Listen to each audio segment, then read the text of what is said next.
discuss about free electron theory. So in the previous lectures, so we have discussed about wave particle duality, so matter waves and Heisenberg uncertainty principle. After that, Schrodinger time independent wave equation, Schrodinger time dependent wave equation. After that, one of the application of the time independent wave equation is particle in a infinite potential well. So these things we covered in the last lectures. Now today we are going to discuss about free electron theory. So in this video, just try to concentrate what are the basic things which are involved in the free electron theory. What is the necessity to introduce free electron theory? So how it has been developed. These things we are trying to discuss today. So what is free electron theory? What is its importance? So before going to that, so just what we have already some basics regarding the metals, especially for to take a metal. For example, if you take a metal piece, something like iron, metal or copper or aluminum, anything, any one metal you take. So similarly, you take a wood. So now these two are solids, but especially the properties of these two solids are completely different. So what property is completely different? Let's say electrical conductivity. Electrical conductivity. This is the property. That means what do you mean by electrical conductivity? That means this metal, it can easily passes the current as compared to the wood. We know it is insulated. So it is electrical insulated. Similarly, thermal conductivity.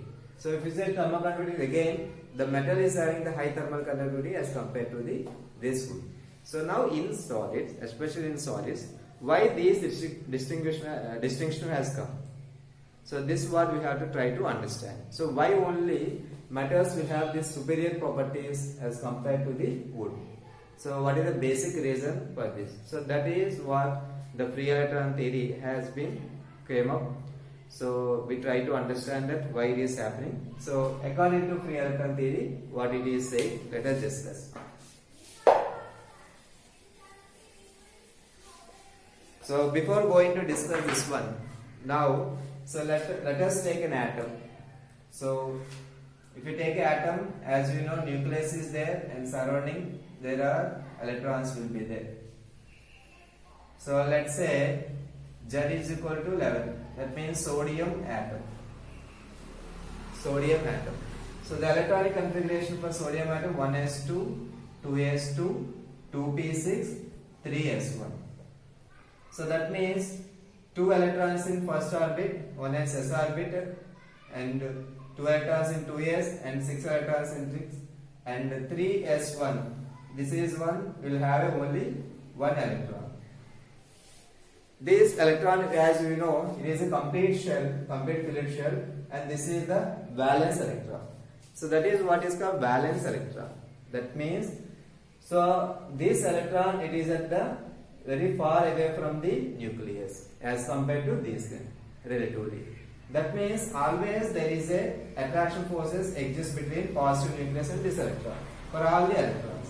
So but these forces for the valence electrons are very, very less, because it is very far from this one. So now, for example, if this electron got removed, it is coming outside, then what will happen? Na becomes Na plus Ia. So this is a basic concept, just I want to try to recollect this one. Okay, so Na becomes Na plus Ia. So this is the one case. Now what will happen in case of metals?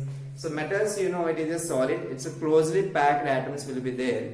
So one Na plus atom is there, one Na atom is there, sodium atom. So it has a valence electron is like this. If you take another Na atom, you take, which is closely there, and now it has a valency electron is here. So here I am referring this one, it is a 3s1 valence electron. Like this, you take another Na atom is there, it has a valence electron is like this. If you take another atom, it has a valence electron is like this. Now, like this, if you see here, whenever there any atoms are all close packed, since it is a solid, the valence electron, it is no longer belongs to the only particular one atom. Okay, so it is due to closely packed, that electron considered as it is belongs to total material. So that is the basic concept involved in the free electron theory. That means this electron becomes free. That means this electron is no longer to be that atom. It belongs to entire material. That means that free electron is freely moving throughout the material. So it is not bounded electron. So that means there is no attraction Coulomb force between the nucleus and this one. So this electron is moving freely inside the material. This is what is called free electron. So electrons are free, but it never escaped from the material. It never escaped from the material, but it is existed inside the material. It is moving throughout the material. So that is what is called free electron theory. So now free electron theory, it has started in 1920, and it got several developments has come.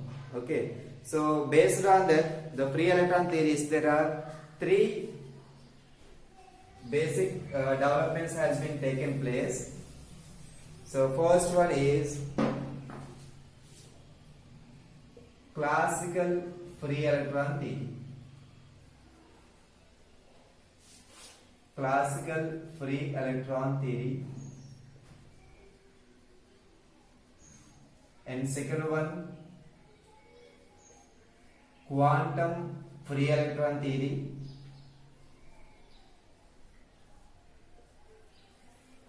Quantum free electron theory. And third one, Joule theory. So these free electrons will have three different stages which has been developed.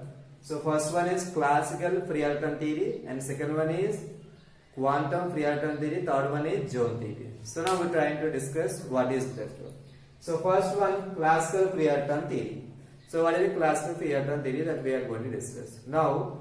So before that, as we understood that the material, the metal will have a electrons which is freely moving inside the material, metal. That means, for example, if you take a rod, in this rod, the electrons are moving continuously inside. Electrons are moving continuously inside. So that is the thing. So electrons are moving like this. Now, conductivity, that means electrical current. That if you say current I, as you know that according to Ohm's law, V is equal to IR. That means if you apply potential difference to a metal, potential difference you apply like this, then what will happen? Current passes through the circuit. So from this metal current is passing. Current is passing means why this current is passing?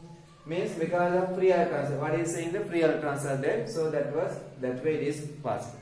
So what it is saying according to Ohm's law, if you increase the voltage, you apply more potential difference, what will happen? The current is increases because resistance is constant at particular temperature. Let's say room temperature. This is what Ohm's law. Now, so why, if you increase the voltage, why current is increasing? That is what thing we have to understand. And one more thing, what do you mean by current? Current is means that there is a flow of charge carriers.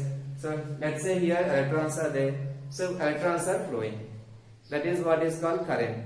But how to define that? So if you take a only metal piece is like this. If you take a normal metal,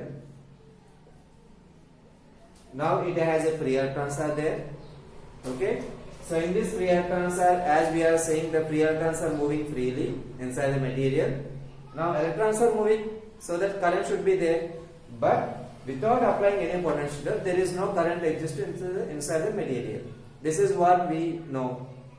So we can see practically also. The normal wire doesn't get shock. But if you apply to the potential difference, then only the current passes, it does get shock. So what is the reason when what happens to this in this case, that we have to explain. So for that, So first thing is classical, according to classical free electron theory, what it is saying, electrons moving inside the material, so this metal, and now these electrons moving randomly, so in different directions it is moved.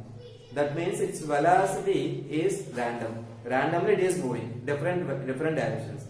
Because of different directions it is moving, the what are the current due to each and every direction will get cancelled out. That means total current, the net current should be 0 for this case because it is moving randomly. Then when you apply a potential difference, what will happen? What are the electrons there inside the material? These electrons try to move towards the positive terminal of the battery. That means you are applying electric field in this direction, then electrons start moving towards the opposite to the applied field direction. So that means this is it is moving opposite. That means the electrons are moving. So with what velocity? That velocity we call it as a drift velocity. This is called drift velocity. What is drift velocity? Drift velocity is the velocity of the electron is introduced when you apply a metal piece to some external electric field. That means electrons start moving toward the direction. So then the current is passes. Now you apply more voltage, then what will happen? The more energy is acquired by the electron, that means the current in this direction, the current is also getting increases. So like this, the Ohm's law has been explained by using the classical free electron theory. So it is okay, but what is the assumptions that has been made in classical free electron theory? Now there are so many electrons are there, so there is a chance that each and every electrons will get collide each other. Okay. Now for this classical free electron theory, the collisions, that means the collisions, because these collisions are taken to be negligible. That means there is no loss of energy because due to collisions. As well as whenever there is an electron is removed from the atom, that means the electron is no longer belong to that atom. That means that atom becomes ion. So these electrons are moving. That means the Coulomb attraction forces, those forces are also taken as negligible. That means electrons collision with each other is negligible. Electron collision with already there is ions are there, atoms are there. That collision is also taking the negligible things. These are the assumptions for the classical free electron theory. So by this it easily explain how electrical current is passing through the metal piece when you apply external electric field. This is what we explained by using the classical free electron theory. So okay, now let us see what are the assumptions we made for classical free electron theory. So what are the merits and what are the demerits? That means advantages and disadvantages. So if you take what are the assumptions we made, so whenever there is a free electrons are there, the electrons are there, these electrons are free electrons. It is no longer belongs to one particular atom. It moves throughout the metal. That is like it is like a free gases. Okay, it is like a gas molecules. It is moving inside this one. So that is the free electrons are there like a gas molecules. It moves throughout the material. And as also we ignore the collisions between each other and as well as with the positive ions. So these collisions also ignored in this classical free electron theory. So also what are the energies of these electrons? Those energies, that means the probabilities, all will be taken care of the Maxwell-Boltzmann distribution. That means the velocities, all these velocities of the electrons will be distribution based on the Maxwell distributions. That is what the assumptions we made in the classical free electron theory. So now what is the advantages? So what it explains basically, it explains clearly Ohm's law. So Ohm's law it explains clearly as well as how the electrical conductivity, that means how current is passing through these materials, that has been explained.